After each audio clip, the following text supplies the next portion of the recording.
Amigo telespectador, estamos dando início a mais um programa Conexão Saúde. E hoje vamos conversar sobre um tema que interessa a todos nós, doenças valvulares. E quando a gente pensa em doenças valvulares, a gente pensa em coração. Para falar sobre este assunto, um especialista em nossos estúdios. O convidado especial é o Dr. Dorival Júlio Della Togna.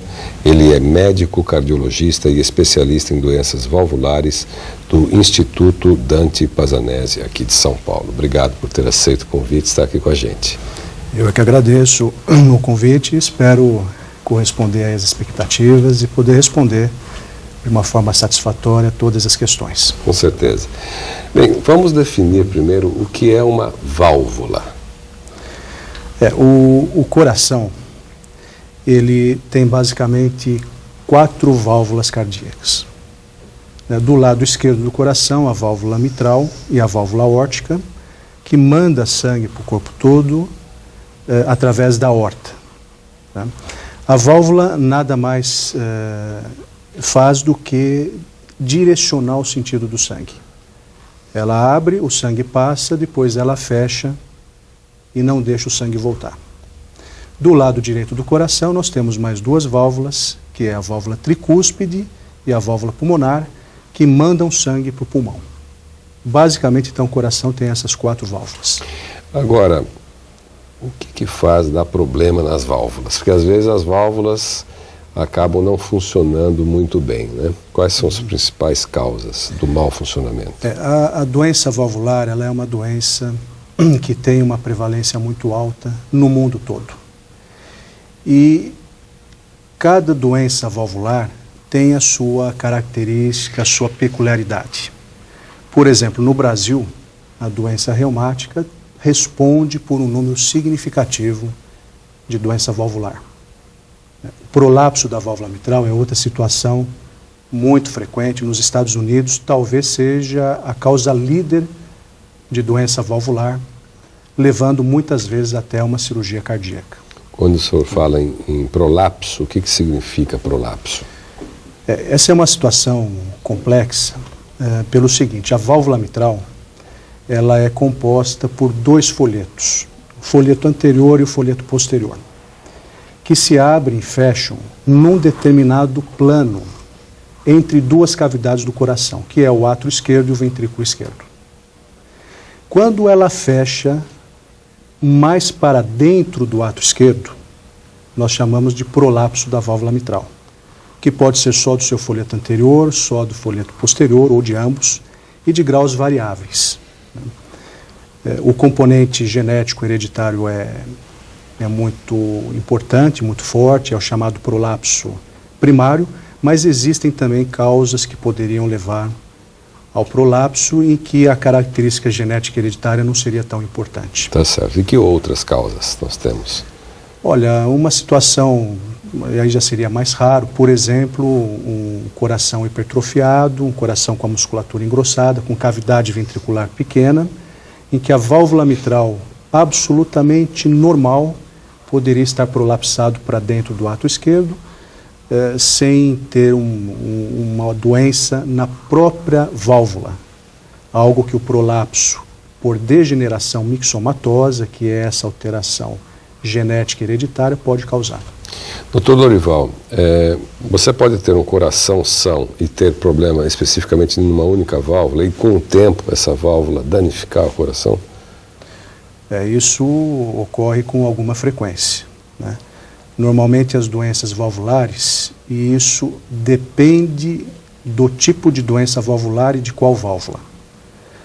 Em geral, se não tratada, se não seguida adequadamente, pode levar a uma dilatação do músculo do coração, ao enfraquecimento do músculo do coração, e isso muitas vezes, quando não corrigido a tempo, pode trazer um resultado não muito bom de uma eventual cirurgia indicada tardiamente. Uma vez que a pessoa tenha um problema de válvula, quais são os sintomas? O que ela sente? Ela sente algum mal-estar? Porque algumas doenças você não sente nada e elas aparecem, né? É o caso da válvula ou das válvulas? Bastante interessante, porque as doenças valvulares, talvez a maioria delas, tem um curso muito longo, um período muito longo assintomático. Significa o quê? A pessoa tem a doença valvular, o indivíduo tem a doença valvular, muitas vezes grave, mas a manifestação clínica ainda não apareceu, o sintoma clínico. Uma vez que foi detectado, olha, seja por um sintoma ou por um exame, etc., quais são os passos? Quer dizer, que tipos de exame podem ser oferecidos, né, o que a medicina oferece, para diagnosticar o que está acontecendo e em que válvula, né? E a partir daí, quais são os caminhos? Quer dizer, obviamente que o cirúrgico é a última opção, mas como é que se faz, né, esse diagnóstico e o tratamento? O caminho, na minha visão, mais adequado seria primeiro a consulta médica com um exame médico adequado. Um exame físico realizado pelo médico adequado. E aí vem aquela questão das consultas, muitas vezes rápidas, em consultório, no sistema público, né? Em que as consultas de curta duração acabam deixando passar, muitas vezes, um sopro que, às vezes, tem até numa idade muito pequena. O que é o sopro? O sopro é aquilo que o médico escuta usando o estetoscópio e é consequência, no caso aqui hoje, da doença valvular. Não só doença valvular pode trazer o sopro. Então se pode detectar com anamnese. Anamnese e o exame clínico. O exame clínico. Feito isso, nós partimos para os exames básicos, iniciais, que o cardiologista lança a mão. Muito simples, o eletrocardiograma, uma radiografia de tórax e talvez o exame mais importante para a detecção das doenças valvulares, um exame relativamente simples, é o ecocardiograma, que é um ultrassom do coração. Esse é o método complementar chave para um diagnóstico adequado. Agora, uma vez que se constatou, há uma lesão, há um problema, deve ter vários estágios também, níveis dessa lesão. Quer dizer, existe possibilidade de tratamento sem necessidade da cirurgia? Nós, nessas avaliações iniciais, nós procuramos quantificar a doença valvular. Habitualmente, a doença valvular leve, ou leve para moderada, habitualmente não requer uma terapêutica mais agressiva. Talvez a profilaxia para endocardite infecciosa, que é a infecção da válvula, é uma prevenção importante que deve ser realizada. O paciente portador de doença valvular, mesmo que não grave, habitualmente tem indicado a profilaxia para a infecção da válvula. O caso, o senhor falou, por exemplo, prolapso. O prolapso normalmente se controla também, né? Na maioria dos casos. O prolapso é uma entidade benigna, né? Raramente leva a uma progressão da doença necessitando uma cirurgia cardíaca. Isso ocorre talvez em menos do que 5% da população total de prolapso mitral. A profilaxia para endocardite deve ser realizada nos estágios iniciais, desde que algumas situações se preencham. Por exemplo, válvula mitral um pouco espessada, válvula mitral com prolapso mais importante. Nós indicamos a profilaxia para endocardite. Quer dizer que, em último caso, aí vai ter que ser a cirurgia. E essas cirurgias são de que natureza? A cirurgia em que nós indicamos para as doenças graves, né? Em geral, tanto o estreitamento, tanto a redução da área de fluxo da válvula, quanto a insuficiência dela. Nós chamamos isso de estenose, quando é redução da área do orifício. E insuficiência quando ela não se coapta, não se fecha direito. É necessário, primeiro, que essas situações sejam importantes. Uma redução importante da área ou uma insuficiência importante. A cirurgia cardíaca deve levar em consideração também o sintoma. E se há ou não enfraquecimento do músculo do coração. Quando preenche essas situações, ou seja, a doença valvular é grave, o paciente é sintomático, ou a um enfraquecimento, uma dilatação acentuada do músculo do coração, nós indicamos a cirurgia. Agora, por exemplo, a gente sabe que o coração está sujeito, para termos um bom coração, a uma boa alimentação, não ter muito estresse, né, um mau estresse, etc, etc. Isso também afeta as válvulas ou não? Depende da etiologia da doença valvular. O prolapso parece ter um segmento, um curso benigno, que não progride na maioria dos casos. E aqueles que progridem não têm uma influência muito grande com relação à atividade, ao estilo de vida da pessoa.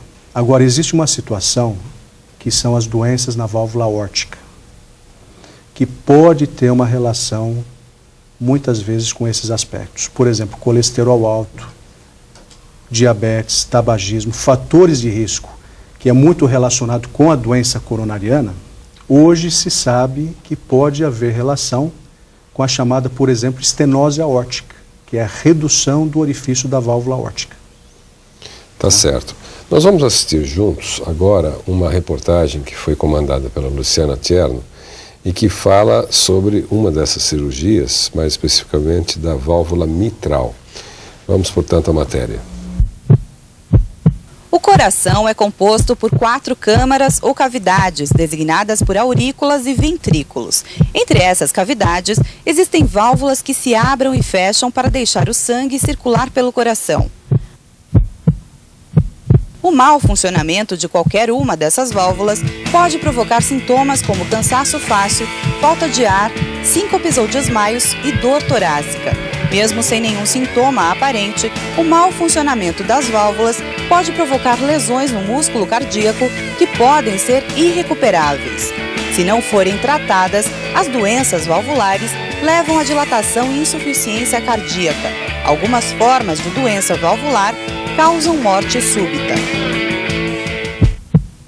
A substituição da válvula mitral ou aórtica por uma prótese ocorre quando a válvula do doente não funciona bem por estar insuficiente ou apertada. Durante a cirurgia, uma nova válvula mitral é implantada no coração. No procedimento, parte ou toda a válvula mitral é retirada e substituída por uma válvula de origem animal, humana ou artificial. Em alguns casos, é possível reparar a válvula mitral. Tal procedimento é chamado de plastia mitral, considerada uma ótima solução quando possível.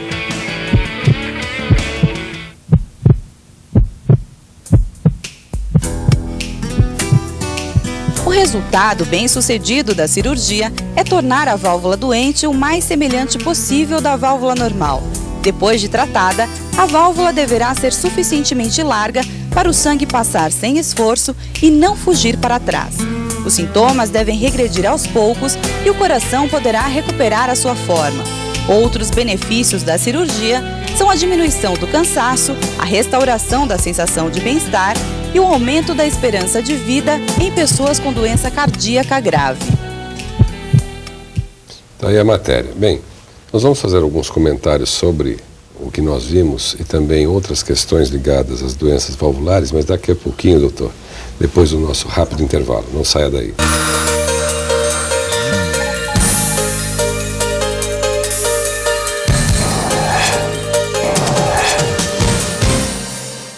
Você está assistindo ao programa Conexão Saúde. Apoio Golden Cross. A vida é feita de escolhas. Algumas são difíceis, porque você não sabe o que te espera do outro lado. Não é o caso da escolha do seu plano de saúde quando você escolhe a Golden Cross. São 34 anos oferecendo os melhores planos e toda a assistência que a sua empresa e a sua família merecem. E eu também mereço. Escolha a melhor. Ligue já para a Golden Cross.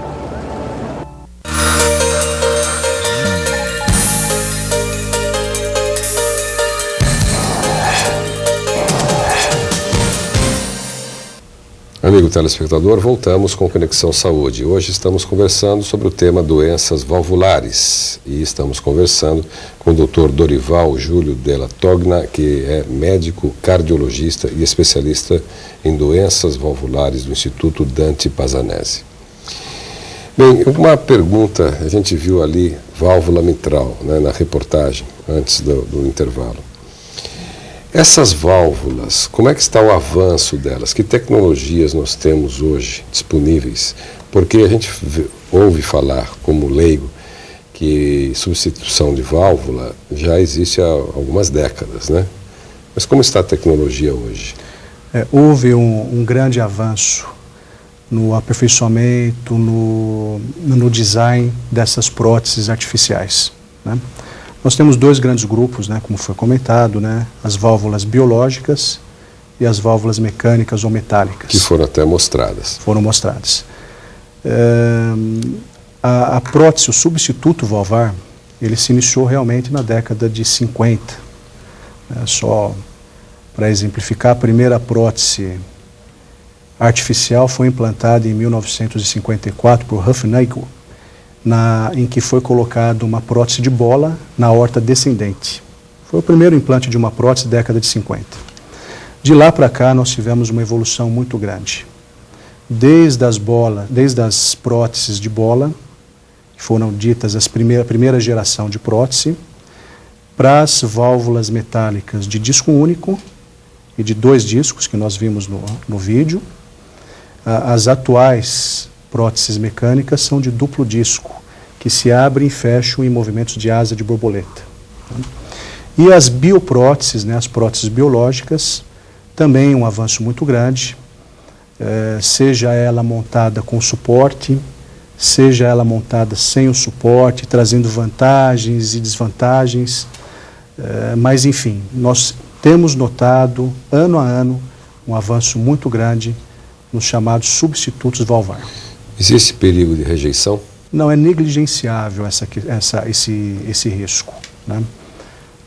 Não há rejeição de um substituto valvar, seja ela biológica, seja a mecânica. Agora, uma vez instituída, colocado, vai ser necessário no futuro uma outra reposição ou é para a vida toda? Essa é uma questão muito importante.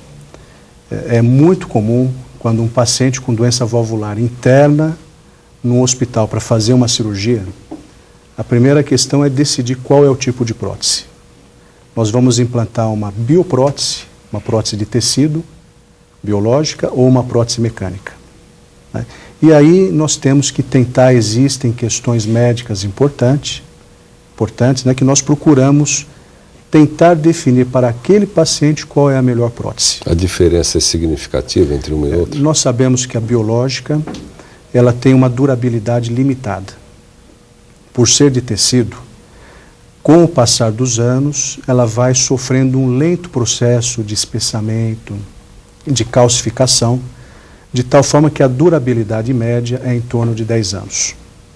E no caso da mecânica? Mecânica, não existe essa questão de calcificação, ela pode durar até a vida toda. A grande questão da mecânica é que todo paciente portador de prótese mecânica tem uma indicação absoluta de usar um anticoagulante oral. Ou seja, nós temos que afinar o sangue para poder implantar uma prótese mecânica. E a anticoagulação não é tão simples como nós talvez gostaríamos. É necessário uma aderência do paciente muito grande, um controle com exames de laboratório periodicamente, e isso muitas vezes não é possível para uma parcela significativa da população. Para as pessoas que sofrem com as válvulas, seja com cirurgia ou sem cirurgia, durante o resto da sua vida, que cuidados ela vai ter para que mantenha o seu corpo saudável? É fundamental esses pacientes terem uma aderência médica, uma aderência à medicação, né? Procurar ter redução do peso, redução do sal na dieta, tá certo? Seguir a orientação do seu médico, isso é muito importante. Tá? Aderência ao tratamento medicamentoso, mudança do estilo de vida, profilaxia para endocardite, vai fazer um tratamento dentário, um tratamento odontológico, tem que tomar antibiótico antes. Depende muito de cada caso. Mas o paciente pode também se ajudar muito no sentido de tentar evitar alguma complicação que possa mudar a sobrevida, mudar a história natural da doença em questão, né? Existem casos em que a doença aparece em várias válvulas ao mesmo tempo? Existe. A doença reumática é um exemplo, né?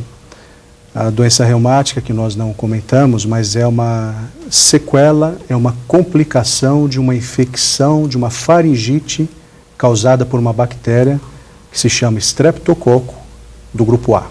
Explica um pouco melhor, porque às vezes a pessoa trata como algo simples e que pode ter consequências muito graves depois. Exatamente. A doença reumática, portanto, é uma complicação tardia de uma infecção de garganta simples, comum, causada por essa bactéria. É uma doença sistêmica, a doença reumática. Ela pode atingir articulações, pode atingir também o coração e outras estruturas do organismo. No coração, a sequela pode ocorrer na válvula aórtica, na válvula mitral e até na válvula tricúspide. E ao mesmo tempo? Ao mesmo tempo, né? E só para se ter uma ideia, a doença reumática ainda é uma das doenças de maior custo para o Sistema Único de Saúde aqui no Brasil, né? E que a prevalência da doença é muito alta, né? Só para se ter uma ideia, cerca de 30% das cirurgias cardíacas no Brasil são consequências da doença reumática.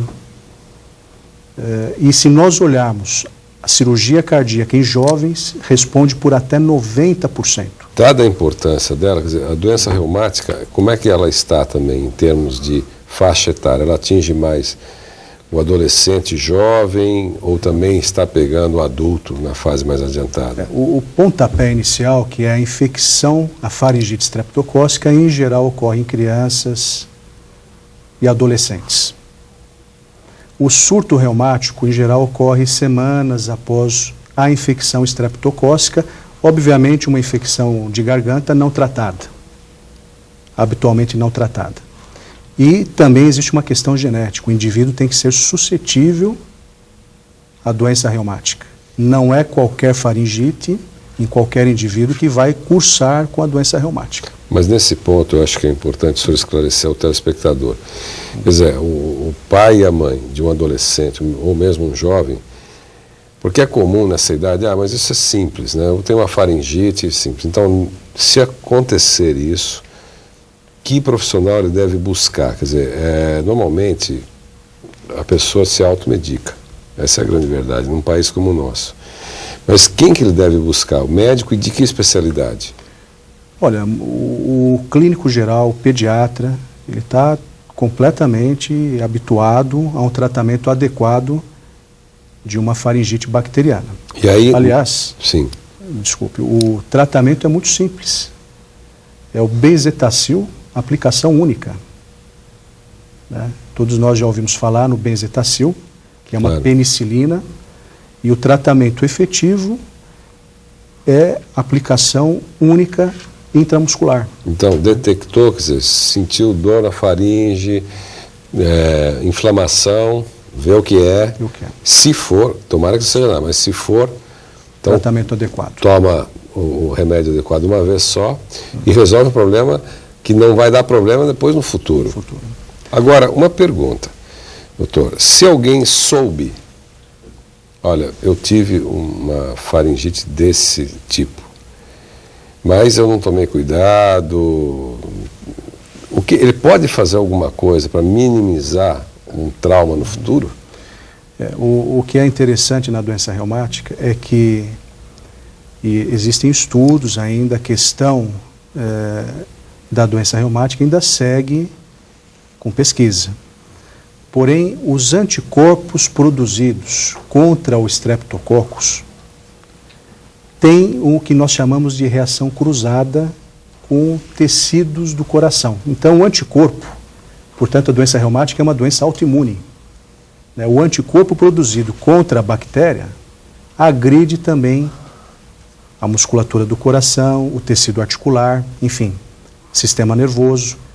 Existe a chamada coreia de Sydenham, que é uma manifestação da doença reumática também, né?